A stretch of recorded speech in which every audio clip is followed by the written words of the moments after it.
हमें सेहत पर मेल आया वैभव का। गुरुग्राम के रहने वाले हैं और उनके पिता को पार्किंसंस बीमारी है। उनकी उम्र 67 साल है। वैभव बताते हैं कि उनको इस बीमारी के लक्षण बहुत साल पहले ही महसूस होना शुरू हो गए थे, पर वो इतने कम थे कि किसी को शक ही नहीं हुआ। अब ये लक्षण बहुत धीरे धीरे सामने आए। जैसे बहुत साल पहले वैभव के पिता को उंगलियों में कंपन शुरू हो गई। धीरे धीरे ये कंपन पूरे हाथ में होने लगी। थोड़े टाइम बाद उनको शरीर के एक साइड में अकड़न महसूस होना शुरू हो गई। दिक्कत बढ़ने पर डॉक्टर्स को दिखाया, तब जाकर पता चला कि उन्हें पार्किंसंस बीमारी है। डॉक्टर्स ने वैभव को बताया है कि उनके पिता को अब पूरी जिंदगी दवाइयां खानी पड़ेंगी। साथ ही पार्किंसंस बीमारी का कोई भी पक्का इलाज नहीं है। वैभव चाहते हैं कि पार्किंसंस बीमारी पर हम एक एपिसोड बनाएं। ये क्या होता है, क्यों होता है और इसका इलाज, कोई पक्का इलाज है क्या, ये जानकारी लोगों तक पहुंचाएं। हेल्थ केयर रेडियस में छपी एक खबर के मुताबिक इंडिया में लगभग 70 लाख बुजुर्गों को पार्किंसंस बीमारी है। तो सबसे पहले ये समझ लेते हैं कि पार्किंसंस आखिर होता क्या है। पार्किंसन एक बहुत ही कॉमन प्रॉब्लम है। पार्किंसन डिजीज़ ब्रेन की एक क्रॉनिक बीमारी है जो प्रोग्रेसिव है और धीरे धीरे वो बॉडी की मूवमेंट पे असर डालती है।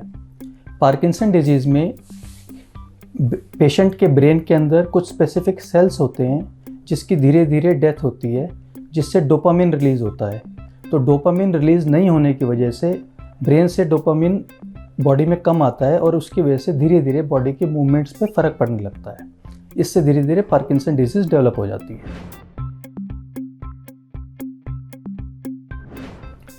3 कॉमन सिम्टम्स जो पार्किंसन डिजीज़ में होते हैं वो हैं ट्रेमर्स, रिजिडिटी और ब्रेडिकाइनेसिया। ट्रेमर्स मतलब कंपन। तो पार्किंसन डिजीज़ में 2 चीज़ें बड़ी इंपॉर्टेंट हैं। एक तो ये बड़ी ग्रेजुअल होती है, बहुत स्लोली प्रोग्रेस करती है। शुरू में अर्ली पार्किंसन में कई बार सिम्टम्स इतने मिनिमल होते हैं कि कई बार पेशेंट को एहसास ही नहीं होता कि उसको कोई बीमारी है, लगता है कि नॉर्मल एजिंग है। और दूसरा, पार्किंसन के सिम्टम्स नॉर्मली बॉडी की एक साइड से स्टार्ट होते हैं। तो ट्रेमर्स की अगर बात करें तो नॉर्मली एक हाथ से ट्रेमर स्टार्ट होता है और ये रेस्टिंग ट्रेमर होता है, मतलब जब पेशेंट कुछ नहीं कर रहा, वो रेस्ट पे है, तब ये ट्रेमर्स कंपन स्टार्ट होती है। और जैसे ही पेशेंट कुछ ना कुछ करने लगता है, जैसे खाना खा रहा है, स्पून पकड़ रहा है, बटन लगा रहा है, तो धीरे धीरे ट्रेमर्स खत्म हो जाते हैं। तो रेस्टिंग ट्रेमर्स होते हैं, उसको पिल रोलिंग ट्रेमर्स भी बोलते हैं। दूसरा जो कॉमन सिम्टम पार्किंसन में वो है स्टिफनेस, बॉडी में अकड़न आना। तो इसमें धीरे धीरे बॉडी में अकड़न आनी शुरू हो जाती है। वो भी एक साइड बॉडी से स्टार्ट होकर फिर धीरे धीरे पूरी बॉडी में आ जाती है। इस अकड़न आने की वजह से पेशेंट का कई बार पोस्चर चेंज हो जाता है, स्टूप पोस्चर हो जाता है, वो झुक के चलने लगता है, पैर ड्रैग करके चलता है, वो जब चलते हुए स्लो हो जाता है। तीसरा जो कॉमन सिम्टम है वो है ब्रेडिकाइनेसिया। ब्रेडिकाइनेसिया मतलब बॉडी में स्लोनेस आना। जो पेशेंट अपनी डेली रूटीन एक्टिविटीज़ करता है, जैसे खाना खाना, कपड़े पहनना, चलना फिरना, हर चीज़ में उसको ज़्यादा समय लगता है, तो धीरे धीरे बॉडी स्लो हो जाती है। तो पेशेंट को कंपन होने लगती है, स्टिफनेस आ जाती है और पेशेंट स्लो हो जाता है। जैसे जैसे पार्किंसन आगे बढ़ता है, धीरे धीरे फेस पे एक्सप्रेशंस ख़त्म होने लगते हैं। चलते हुए जो हमारी नॉर्मल आर्म स्विंग होती है, जो हमारे हाथ हिलते हैं, वो धीरे धीरे ख़त्म होने लगता है। हमारा पोस्चर चेंज हो जाता है, धीरे धीरे आवाज़ में फ़र्क आ जाता है, स्वेलोइंग में फ़र्क आ जाता है और लेट स्टेजेस में आके पेशेंट बेड बाउंड हो जाता है और उसकी कई बार मेमोरी पे फ़र्क आ जाता है और उसके बिहेवियर में चेंजेस आ जाते हैं। तो ये सारे कॉमन सिम्टम्स हैं पार्किंसन डिजीज़ के। बहुत ज़्यादा हमें अभी भी नहीं पता पार्किंसन की एटियोलॉजी के बारे में, लेकिन 2 तरह के फैक्टर्स हैं जो पार्किंसन करते हैं। एक है जेनेटिक फैक्टर्स, एक है एनवायरमेंटल फैक्टर्स। जेनेटिक फैक्टर्स में कुछ जो बहुत ही रेयर है, कुछ फैमिलीज़ में पार्किंसन चलता है कि फादर को था फिर बच्चों को हो गया, तो ये उनके अंदर कुछ जीन्स ऐसे होते हैं जिसकी वजह से फैमिली में पार्किंसन स्टार्ट हो जाता है। पहली बात तो ये वाला पार्ट, जेनेटिक फैक्टर्स बहुत ही रेयर है पार्किंसन में, नॉर्मली फैमिलीज़ में रन नहीं करता। दूसरा, जिन फैमिलीज़ में ये रन करता है उसमें नॉर्मली ये यंग एज पे होता है, नॉर्मली 40 की एज से कम में पार्किंसन डेवलप हो जाता है, तो जिसको हम यंग ऑनसेट पार्किंसन डिजीज़ बोलते हैं।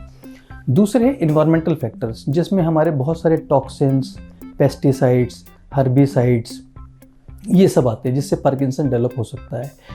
60 की एज के बाद पार्किंसन डेवलप होने के चांसेस बढ़ जाते हैं। मेल्स में as compare to females Parkinson ज़्यादा होता है। कई बार कुछ दवाइयाँ ऐसी, ड्रग्स ऐसी होती है जिससे पार्किंसन हो जाता है, जिसको हम ड्रग इंड्यूस पार्किंसन भी बोलते हैं। पैरालिसिस का अटैक आने के बाद कईयों को पार्किंसन हो जाता है। ब्रेन में क्लॉट जाने की वजह से कई बार पार्किंसन के सिम्टम्स आ जाते हैं। हेड इंजरी के बाद कई बार पार्किंसन के सिम्टम्स आ जाते हैं। तो ये कॉमन कारण है पार्किंसन डिजीज़ डेवलप होने के, लेकिन सबसे कॉमन जो कारण है वो है इडियोपैथिक पार्किंसन डिजीज़, जिसका कोई कारण आज तक नहीं पता है। प्रिवेंशन में बहुत ज़्यादा चीज़ें नहीं हैं, लेकिन अगर हम बात करें प्रिवेंशन की तो हमें एक हेल्दी लाइफस्टाइल मेंटेन करना है। रेगुलर एरोबिक एक्सरसाइजेस का बहुत अच्छा रोल है पार्किंसन डिजीज़ में डेवलप होने से पहले। दूसरा, योगा का बहुत अच्छा रोल है। अगर हम कुछ मेडिसिन्स की बात करें तो हमारा vitamin D, omega 3 fatty acids, coenzyme Q, herbal tea, ये सारे प्रिवेंट करते हैं पार्किंसन डिजीज़ को, लेकिन अभी और ट्रायल्स इन पे चल रहे हैं। पार्किंसन की 2-3 चीज़ें मैं आपको क्लियर कर दूं कि पहले तो पार्किंसन डिजीज़ की कोई क्योर नहीं है। जो इडियोपैथिक पार्किंसन डिजीज़ है जिसमें डोपामिन कम हो जाता है, इसकी कोई क्योर नहीं है। पर अच्छी बात यह है कि पार्किंसन डिजीज़ दवाइयों को बहुत अच्छे से रिस्पॉन्ड करता है। ऐसे ज़्यादातर पेशेंट्स में पार्किंसन डिजीज़ में मेडिसिन का बहुत अच्छा असर आता है, लेकिन हाँ, उनको दवाइयाँ लाइफ लॉन्ग लेनी पड़ती हैं। ऐसे बहुत से पेशेंट्स हैं जिनको डिकेड्स हो जाती है, 10 साल 20 साल, और वो अपनी दवाई लेते रहते हैं और नॉर्मल अपना रूटीन एक्टिविटीज़ करते रहते हैं। तो इसमें मेडिसिन बहुत तरह की होती है पार्किंसन डिजीज़ में, जो पेशेंट को अपने न्यूरोलॉजिस्ट को कंसल्ट करना चाहिए कि किस स्टेज में पार्किंसन है, कितनी दवाई देनी चाहिए, कौन सी दवाई देनी चाहिए, उसका रेगुलर फॉलोअप होना चाहिए। अगर पार्किंसन एडवांस्ड हो जाता है या मेडिसिन के बहुत ज़्यादा साइड इफ़ेक्ट आने लगते हैं तो पार्किंसन डिजीज़ में सर्जरी भी ऑप्शन है। सर्जरी में जो सबसे कॉमन और सबसे इफ़ेक्टिव सर्जरी है उसको हम DBS बोलते हैं, डीप ब्रेन स्टिमुलेशन, जिसमें ब्रेन में कुछ एक पेसमेकर टाइप का डल जाता है, जिससे धीरे धीरे पार्किंसन की दवाइयाँ बहुत ज़्यादा कम हो जाती हैं और दवाइयों के जो साइड इफ़ेक्ट्स हैं वो बिल्कुल ख़त्म हो जाते हैं। जैसे डॉक्टर साहब ने बताया, पार्किंसंस के लक्षण बहुत धीरे धीरे शुरू होते हैं, इसलिए लोग इन पर ध्यान नहीं देते। समय के साथ होने वाले बदलावों में से एक समझकर इग्नोर कर देते हैं, पर ऐसा हरगिज ना करें। अगर बताए गए लक्षण आपको महसूस हो रहे हैं, खासतौर पर 60 साल की उम्र के बाद, तो डॉक्टर से जरूर मिलें और जांच करवाएं। एक बार पार्किंसन बीमारी हो जाए तो फिर ये पूरी तरह से ठीक नहीं होती है, पर हाँ, दवाइयों की मदद से इसे कंट्रोल किया जा सकता है। पर इसके लिए जरूरी है कि सही स्टेज पर इसका पता चल सके, तो ध्यान रखें। अब बढ़ते हैं सेहत के अगले सेगमेंट की तरफ। आपने ऐसा कई रिपोर्ट्स में पढ़ा होगा, सुना होगा कि कोविड होने के बाद कुछ लोगों को ब्लड शुगर ज्यादा रहता है। जिनको डायबिटीज पहले नहीं भी था, उन्हें भी डायबिटीज हो रहा है, और ऐसा अच्छी खासी तादाद में हो रहा है। अब सवाल उठता है कि ऐसा क्यों हो रहा है। इसका जवाब हमें दिया डॉक्टर मोहित कुमार ने। पहला कारण है कि जब कोरोना वायरस शरीर पर हमला बोलता है, तब उसके खिलाफ शरीर के इम्यून सेल्स कुछ केमिकल्स रिलीज करते हैं। ये सेल्स कोविड को खत्म करने के साथ साथ शरीर के आसपास के सेल्स पर भी असर डालते हैं। इस कारण से हमारे शरीर के जो सेल्स आमतौर पर खून से शुगर उठा लेते हैं, उनमें शुगर का लेवल बनाकर रखते हैं, वो ऐसा नहीं कर पाते। इससे ब्लड में शुगर लेवल बढ़ने लगता है। इसे मेडिकल टर्म में इंसुलिन रेजिस्टेंस कहा जाता है। दूसरा कारण है कि कोविड के इलाज में इस्तेमाल होने वाले स्टेरॉइड्स। ये स्टेरॉइड्स हमारे शरीर में नेचुरल तौर पर भी मौजूद रहते हैं। ये शरीर के अंदर कहीं भी हो रही सूजन की अवस्था को कंट्रोल करने के लिए शरीर में बनते हैं। इसका नतीजा ये होता है कि सूजन तो कम होती है, साथ में ब्लड शुगर लेवल भी बढ़ जाता है। जब ये स्टेरॉइड को हाई डोज में बाहर से दिया जाता है तो ब्लड शुगर काफी ज्यादा बढ़ जाती है। माइल्ड कोविड के पेशेंट्स को जो अपनी शुगर की दवाइयां ले रहे हैं, उन्हें इसे जारी रखना चाहिए। स्टेरॉइड्स अपने आप तो हरगिज ना लें। एक स्टडी के मुताबिक ये देखा गया है कि स्टेरॉइड्स का फायदा सबसे ज्यादा उन पेशेंट्स को होता है जो वेंटिलेटर पे होते हैं, यानी जो क्रिटिकल होते हैं। अगर कोविड के बाद आपका ब्लड शुगर बढ़ा हुआ रहता है तो अपने डॉक्टर को जरूर दिखाएं। वो आपके कुछ ब्लड टेस्ट करवाएंगे। टेस्ट के बाद आपको दवाइयां दी जाएंगी। एक्सरसाइज करिए, स्मोकिंग और शराब दोनों बंद कर दीजिए। डाइट में low glycaemic, low fat, high fibre और हाई प्रोटीन वाली चीजें लीजिए, जैसे कि दाल, नट्स, मछली, अंडा, दूध, दही, ये सारी चीजें खाइए। समझे? अब बारी है सेहत के आखिरी सेगमेंट की, खुराक, एक झक्कास सी हेल्थ टिप।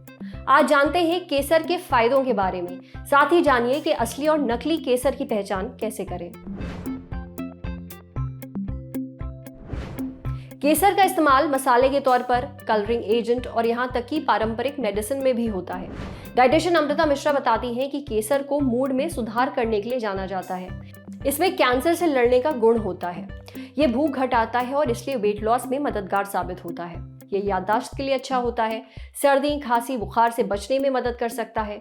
स्किन के लिए भी अच्छा होता है, हेयर ग्रोथ यानी आपके बाल बढ़ाने में भी मददगार साबित होता है। हालांकि सबसे ज़रूरी बात यह है कि आपको सिर्फ एक चुटकी या इसके 3 से 4 धागे का इस्तेमाल ही करना चाहिए। अगर आप ज़्यादा मात्रा में केसर लेंगे तो ये टॉक्सिक हो सकता है।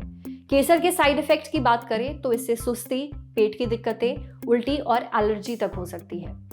अमृता मिश्रा कहती हैं कि आजकल तमाम कॉम्प्लिकेशंस को देखते हुए प्रेगनेंसी और नर्सिंग के दौरान भी केसर से परहेज करने की सलाह दी जाती है। वहीं बाजार में मिलावटी केसर भी बहुत बिकता है, तो कैसे पहचाने कि केसर असली है या नहीं? इसके लिए एक ट्रांसपेरेंट ग्लास में पानी लें और उसमें थोड़ी मात्रा में केसर मिलाएं। केसर में मिलावट होने पर इसका आर्टिफिशियल रंग पानी में तेजी से घुल जाता है। वहीं शुद्ध केसर जब पानी में घुलने दिया जाता है तो ये अपना केसरिया रंग तब तक देता रहता है जब तक ये रहता है। आज सेहत पर इतना ही। अगर आप एक डॉक्टर हैं, हमसे कुछ शेयर करना चाहते हैं तो जो ईमेल आईडी इस वक्त आपको अपनी स्क्रीन पर दिख रही है उस पर हमें एक मेल भेज दीजिए। ये वीडियो फेसबुक पर देख रहे हैं तो हमारे फेसबुक पेज को लाइक करिए, यूट्यूब पर देख रहे हैं तो हमारे चैनल को सब्सक्राइब करिए, बेल आइकन पर ज़रूर क्लिक कर दीजिए ताकि जब भी हम कोई नया वीडियो अपलोड करें तो उसका नोटिफिकेशन आप तक सबसे पहले पहुंचे। शुक्रिया।